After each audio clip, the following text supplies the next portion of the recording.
On parlait d'un effet tout à fait particulier, Mélinda. Tu nous parlais tout à l'heure des marées avec le port de Rouen, mais il y a un autre effet dû aux marées. Ah oui, alors à Rouen, nous sommes garnis en termes d'eau, qu'elle nous tombe dessus, comme la pluie, ou bien qu'elle coule au milieu de notre ville. On dit d'ailleurs qu'il faut se méfier de l'eau, qu'elle peut devenir incontrôlable en seulement quelques secondes. Et la Seine, comme d'autres fleuves, a fait couler beaucoup d'encre et tourner beaucoup de films.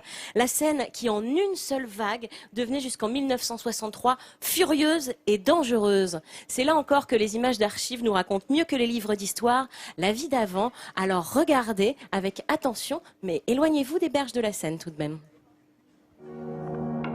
Durant des siècles, lorsque la Seine était libre de couler comme elle le voulait, un phénomène impressionnant avait lieu 2 fois par an, aux équinoxes essentiellement, c'est-à-dire au moment où les marées sont les plus fortes, quand les coefficients sont supérieurs à 100. C'est une vague bien connue des Normands de 60 ans et plus, le Mascaret.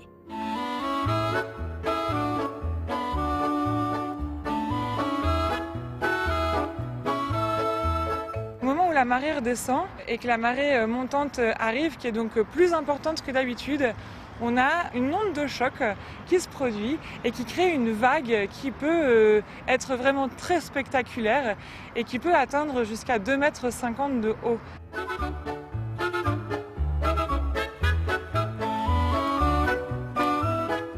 Le point le plus spectaculaire pour le percevoir était à Côte-Bec-en-Caux. Tout simplement parce que la configuration du quai fait que la vague venait vraiment s'écraser, exploser contre le quai. C'était vraiment le pôle d'attraction parce que vous aviez la cale aux moules qu'on voit derrière nous et l'eau du Mascaret, la vague, montait sur cette cale et éclatait sur un mur qui est disparu maintenant. Et ça faisait une très grande vague de 4-5 mètres de hauteur et c'était très spectaculaire. Le dernier Mascaret a eu lieu en 1963, année des grands travaux en Seine. On l'a creusé et ses berges ont été endiguées pour la navigation. Dès lors, l'eau a perdu sa puissance colossale qui la faisait jaillir rageusement en dehors de son lit. Avant que le fleuve soit endigué, ça pouvait être très dangereux. Par exemple, on a une anecdote en 1810 où 17 navires chavirent avec l'arrivée du Mascaret entre Le Havre et Rouen.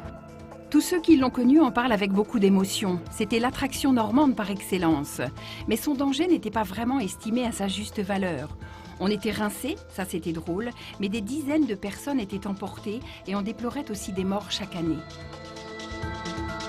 On a eu coutume de dire à Côte-Bec-en-Caux qu'un Mascaret sans vêtements mouillés était un Mascaret raté. Donc effectivement, les gens prenaient plaisir à se faire légèrement éclabousser. Cette grande vague laisse des souvenirs vraiment très impressionnants. Encore aujourd'hui, tout le monde à Côte-Bec-en-Caux et entre Rouen et Le Havre a le souvenir du Mascaret. C'est si beau, on se demande comment ça peut être aussi dangereux avec le Mascaret. Et puis un amical coucou à la voix que vous venez d'entendre qui a réalisé ce reportage, c'est Sophie Bernard. Sophie Bernard qu'on trouvera dans 15 jours à Bagnoles de l'Orne, puisque nous serons dans l'Orne dans 15 jours. Amical coucou à Sophie. Mélinda, ce Mascaret est dangereux, tu as bien raison. Très impressionnant, très dangereux. Alors aujourd'hui, le Mascaret n'existe plus, c'est ce qu'on voyait dans le reportage. Maintenant, la Seine, il y a eu des travaux. Mais en revanche, il subsiste une vaguelette qu'on appelle le flot, qui est là 2 fois par an, en mars et en septembre, lors des plus fortes marées. Il n'y a plus de grands spectacles en surface, mais quand même dans les fonds marins, ça bouge beaucoup. Dans le sujet, on voit des amarres de bateaux qui lâchent.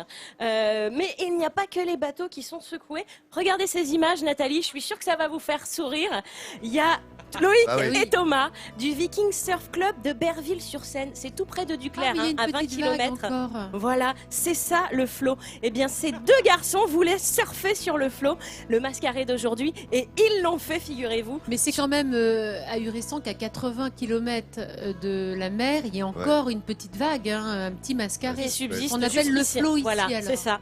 Et donc ces 2 jeunes ont relevé le défi sur 300 mètres. Ils ont réussi à surfer sur le flot. Donc félicitations à eux, tout de même.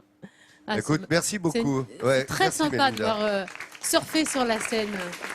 Alors, juste pour ceux qui voudraient en savoir un petit peu plus sur le Mascaret, il y a un musée qui va ouvrir à nouveau à Côte-Bec-en-Caux, le musée aux Seines, où on peut retrouver toutes les infos. Il est content, il a eu ses infos. Voilà, merci. Vous